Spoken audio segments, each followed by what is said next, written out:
नमस्कार बच्चों।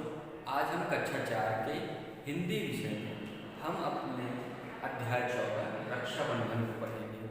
बच्चों, रक्षाबंधन एक हिंदू पर्व है, एक हिंदू त्यौहार है।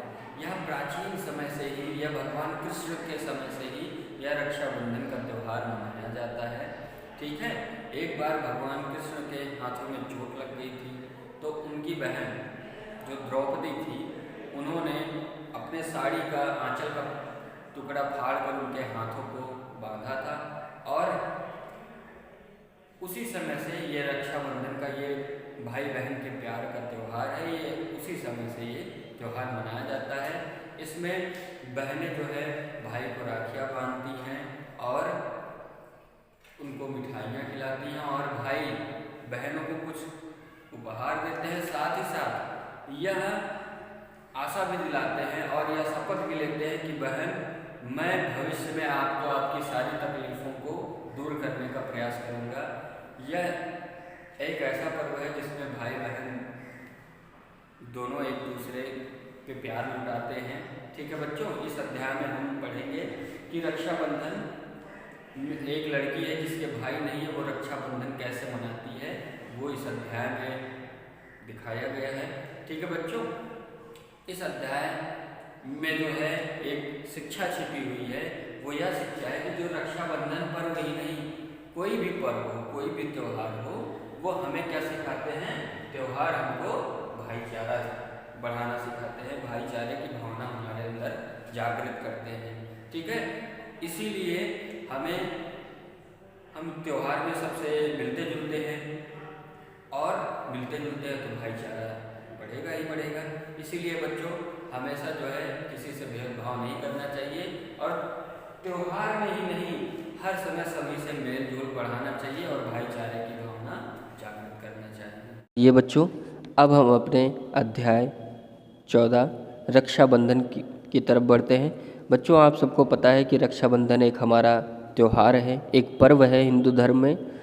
इस दिन जो है बहन भाई के हाथ में राखी बांधती हैं और यह आशा करती हैं कि भाई उनका भाई हर समस्या में उनकी सहायता करे, और भाई भी अपनी बहनों को उपहार देते हुए यह अपनी बहन को विश्वास दिलाता है कि वह पूरे जीवन जब भी आपको कठिनाई होगी तब वह आपकी सहायता करेगा। आइए इस रक्षाबंधन के बारे में हम और भी अधिक जानकारी प्राप्त करते हैं। कई दिनों से बाजार दुल्हन की तरह सजे हैं। रक्षाबंधन का त्यौहार ज्यों आ रहा है। दुकानों के भीतर और बाहर ढेर सारी सुंदर रंग बिरंगी राखियां सजी हैं। 3 लड़कियां एक सजी धजी दुकान पर आईं। उनकी उम्र यही कोई 9-10 वर्ष की होगी। 2 लड़कियों ने बड़े चाव से सुंदर राखियां खरीदी। तीसरी लड़की चुपचाप एक ओर खड़ी रही, उसके मुख पर उदासी थी। तभी उसकी एक सहेली ने कहा, मुग्धा, एक राखी तुम भी ले लो ना, देखो कितनी प्यारी हैं। उस लड़की ने उत्तर दिया, अवनी, तुम तो जानती हो मेरे कोई भाई नहीं है, फिर राखी लेकर क्या करूँगी। पर सखी के बार बार कहने पर मुग्धा ने भी एक राखी खरीद ली। आज सावन मास की पूर्णिमा है, रक्षाबंधन का त्यौहार है। सब प्रसन्न हैं, पर मुग्धा का मन उदासी से भरा हुआ है। वह सवेरे से ही अपने मन में सोचने लगी, आज रक्षाबंधन है, मेरी सब सखियां अपने अपने भाइयों के हाथ में राखी बांधेंगी, लेकिन मेरे तो कोई भाई है ही नहीं। अध्यापिका ने रक्षाबंधन पर निबंध लिखने को कहा था, चलो मैं निबंध लिखकर ही रक्षाबंधन मना लूँ। वह अपनी कलम कापी संभालने लगी, तभी दरवाजे पर घंटी बजी।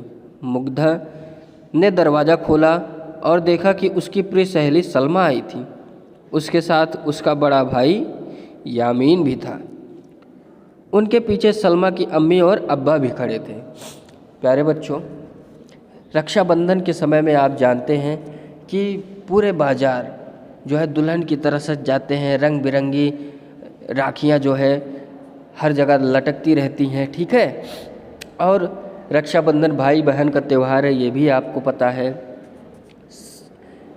अब 3 सहेलियां थी, वो उस बाजार में आई जो सजी धजी दुकानें थी उनमें से आके 2 ने राखी ली और तीसरी मुग्धा थी जो राखी नहीं ले रही थी, पर उसकी सहेली बार बार कह रही है कि भाई ले लो मुग्धा, राखी ले लो। अब मुग्धा कह रही है मैं किसके लिए राखी लूँ, मेरे तो भाई ही नहीं है। लेकिन अवनी के कहने पर जो है मुग्धा ने राखी खरीद ली। ये पूर्णिमा के दिन श्रावण मास के पूर्णिमा के दिन रक्षाबंधन का त्यौहार होता है। अब इस दिन जो है मुग्धा की शिक्षिका ने कहा था कि निबंध लिखने के लिए रक्षाबंधन पे। अब मुग्धा कही कि चलो भाई, अब मेरे तो भाई नहीं, मैं किसको राखी बांधूंगी, चलो निबंध ही लिख देती हूँ रक्षाबंधन पर। अचानक से जैसे ही निबंध लिखने चली वैसे ही क्या देखी, दरवाजे की घंटी बजती है और दरवाजे पर उसकी एक सहेली सलमा आई है और उसका भाई यामीन था। और इन दोनों के पीछे सलमा के अम्मी मीन्स माता जी और अब्बा मीन्स पिताजी दोनों खड़े थे। ठीक है, आगे क्या होता है, यह परिवार मुग्धा के पड़ोस में ही रहता है। दोनों परिवारों में बहुत अच्छे संबंध हैं। सबको देखकर मुग्धा के माता पिता भी दौड़कर दरवाजे पर आए और उनको आदर सहित भीतर ले गए। सब बैठक में आराम से बैठ गए। मुग्धा की माता जी सबके लिए मिठाइयाँ ले आई। तभी सलमा के अब्बा जी मुग्धा से बोले, मुग्धा बेटी, तुमने अपने यामीन भैया की कलाई पर राखी तो बांधी ही नहीं, आज रक्षाबंधन है ना, जल्दी से राखी बांधो, फिर सब लोग मिठाइयाँ खाएंगे। मुग्धा ने झिझकते हुए अपने पिताजी की ओर देखा। पिताजी मुस्कुराते हुए बोले, बेटी यह तो बड़ी खुशी की बात है, यामीन तुम्हें बहन की तरह प्यार करता है, मैं अभी 1 मिनट में बाहर से राखी लाता हूँ। मुग्धा ने उन्हें रोकते हुए कहा, नहीं पिताजी, बाहर जाने की ज़रूरत नहीं है, मैंने तो यामीन के लिए राखी पहले ही लाकर रखी थी। शाबाश, तूने राखी लाकर रखी हुई है, वाह वाह, बड़ी समझदार है तू तो। सभी के मुंह से एक साथ निकला। मुग्धा ने यामीन की कलाई पर राखी बांधी, फिर उसे मिठाई खिलाई। मुग्धा अब बहुत प्रसन्न थी, उसकी सारी उदासी मिट गई थी। यामीन के अब्बा ने कुछ रुपए जेब से निकालकर यामीन के हाथ पर रखे और कहा, बेटे इस मौके पर अपनी बहन मुग्धा को कुछ भेंट दो। यामीन ने वो रुपए बड़े प्यार से मुग्धा को भेंट किए। फिर सब लोगों ने एक साथ बैठकर मिठाई खाई और चाय पी। तभी यामीन के अब्बा ने कहा, यामीन समझते हो रक्षाबंधन की क्या सीख है? देखो, भाई को चाहिए कि वह राखी बांधने वाली बहन की रक्षा करे, दुख दर्द में उसके काम आए। हर भाई अपनी बहन की रक्षा करे, रक्षाबंधन यही सिखाता है। कितना अच्छा हो, ताकतवर लोग कमज़ोर लोगों की रक्षा का भी ध्यान रखे। देखो कितना प्यारा त्यौहार है यह। फिर वह मुग्धा के पिताजी से बोले, सुभाष भैया, आप ईद की खुशियों में हमारे साथ हमेशा शामिल रहते हैं, बहुत अच्छा लगता है। आज रक्षाबंधन पर शामिल होकर सचमुच हमें भी बहुत अच्छा लगा। मुग्धा के पिताजी ने कहा, रहमत भाई, आपका हृदय बहुत विशाल है।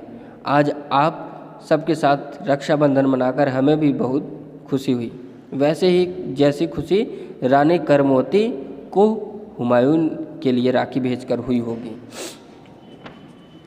अब जो है सलमा के पिताजी यामीन से कहते हैं कि बेटा एक काम करो, चलो अपनी बहन से राखी बंधवा लो मुग्धा से। ठीक है, अब दोनों परिवार जो है, मुग्धा के परिवार और यामीन के परिवार बहुत ही खुश थे। रक्षाबंधन के दिन दोनों परिवार एक दूसरे से मिल रहे थे और मुग्धा की मम्मी तुरंत जाके चाय पानी मिठाइयाँ लेके आई। ठीक है, सभी लोग बरामदे में बैठ गए, आराम से बातचीत करने लगे। फिर मुग्धा अपने भाई यामीन के हाथों में राखी बांधी। राखी बांधने के बाद यामीन के पिताजी कुछ पैसे दिए और यामीन को कहे कि बेटा अपनी बहन मुग्धा को कुछ भेंट दो। फिर यामीन ने वो पैसे भेंट किए अपनी बहन को। ठीक है, अब यह होने के बाद सभी लोगों ने खूब ठहाके लगा के मिठाइयाँ खाई, चाय पिए और यामीन के पिताजी कह रहे हैं मुग्धा के पिताजी से कि भाई आप ईद में आते थे, ठीक है, बहुत अच्छा लगा, आप हमारे साथ हमारा त्यौहार मनाते थे, बहुत अच्छा लगा। तो मुग्धा के पिताजी भी कहे कि भैया आप भी आए और इस रक्षाबंधन का पर्व हम लोगों के साथ मनाया, हमें भी बहुत अच्छा लगा। ऐसा अच्छा लगा जैसे रानी करमोती ने हुमायूं के लिए राखी भेजकर खुश हुई होंगी, उतना अच्छा हमको लगा। अब सभी लोग पूछने लगे कि भाई ये करमोती और हुमायूं कब से भाई बहन हो गए, चलो देखते हैं। तो कहानी आगे बढ़ती है। वो बताते हैं कि यह रानी करमोती और हुमायूं की बात आपने यह रानी करमोती और हुमायूं की आपने क्या बात कही? सब बच्चों ने एक साथ प्रश्न किया। अब सभी बच्चे पूछने लगे कि रानी करमोती और हुमायूं वाली कौन सी बात थी, जरा हमको भी बताइए। अब सलमा के अब्बा बोले, प्यारे बच्चों, यह एक बहुत पुरानी घटना है। बहादुर शाह नामक बादशाह ने चित्तौड़ पर हमला कर दिया था। जब चित्तौड़वासी बहुत चिंता में पड़ गए, तब चित्तौड़ की महारानी करमोती ने सम्राट हुमायूं के पास राखी भेजी और उसे भाई मानकर अपनी रक्षा की मांग की। राखी का सम्मान करते हुए हुमायूं रानी करमोती की रक्षा के लिए दौड़ आया। इतनी शक्ति होती है राखी के इन कोमल धागों में, हमें भी राखी का सदा मान रखना चाहिए। अब सलमा के पिताजी बोलते हैं, अब्बा जी बोलते हैं कि प्यारे बच्चों सुनो, बहुत समय पहले, ठीक है, बहादुर शाह नामक एक राजा जो है चित्तौड़ पर हमला कर दिया। अब सारे चित्तौड़वासी बहुत परेशान हो गए कि अब तो हार जाएंगे हमारे चित्तौड़वासी, ठीक है, इस पर बहादुर शाह का शासन हो जाएगा। तो उस समय वहाँ की रानी जो है करमोती ने हुमायूं को अपना भाई मानकर राखी भेजी थी और हुमायूं ने भी अपनी बहन माना महारानी करमोती को, और उस राखी का मान रखने के लिए वो आए और अपनी बहन की रक्षा की उस बहादुर शाह राजा से, ठीक है। इस कहानी से हमें यह शिक्षा मिलती है बच्चों कि हमेशा हमें राखी का मान रखना चाहिए, हमें अपने बहनों का हमेशा ख्याल रखना चाहिए। आज मुग्धा खुशी के मारे फूली नहीं समा रही थी। यामीन भी राखी बंधवाकर बहुत प्रसन्न था। सभी को बहुत अच्छा लग रहा था। देर तक दोनों परिवार बातचीत करते रहे। फिर मुग्धा और उसके माता पिता ने सलमा के परिवार को प्रेम पूर्वक विदा किया। काश हम जाति और धर्म की दीवारें तोड़कर सब त्योहारों को इसी तरह मिलजुल कर प्रेम पूर्वक मनाया करें। अब मुग्धा और यामीन दोनों बहुत खुश थे, ठीक है। दोनों परिवारों के बीच बहुत ढेर सारी बातें हुई। अब सलमा के परिवार जाने लगे। मुग्धा के माता पिताजी ने विदा किया सलमा के परिवार को, ठीक है। बच्चों, ये कहानी यहीं पे समाप्त होती है और ये कहानी हमें यह शिक्षा देती है कि हमें जाति और धर्म से परे सोचना चाहिए, क्योंकि सबसे बड़ी जाति हमारी मानवता की है। हम इंसान ही सबसे बड़ी जाति हैं, इसलिए हमें जाति और धर्म का भेदभाव नहीं करना चाहिए। सारे त्यौहार भाईचारा ही बताते हैं कि हमें साथ मिलकर रहना चाहिए। सारे त्योहारों का यही अर्थ होता है कि हमें साथ मिलकर रहना चाहिए, ठीक है। तो इस कहानी से, इस रक्षाबंधन अध्याय से हमको यह शिक्षा मिलती है कि हमें हमेशा सबके साथ मिलजुल कर रहना चाहिए, ठीक है। भाईचारा बना के रखना चाहिए और किसी से भी जाति के रूप में, ठीक है, धर्म के रूप में भेदभाव नहीं करना चाहिए, ठीक है बच्चों। ये अध्याय आपका समाप्त होता है। आपको अभ्यास प्रश्न के उत्तर जो है आपको PDF के माध्यम से मिल जाएंगे। धन्यवाद।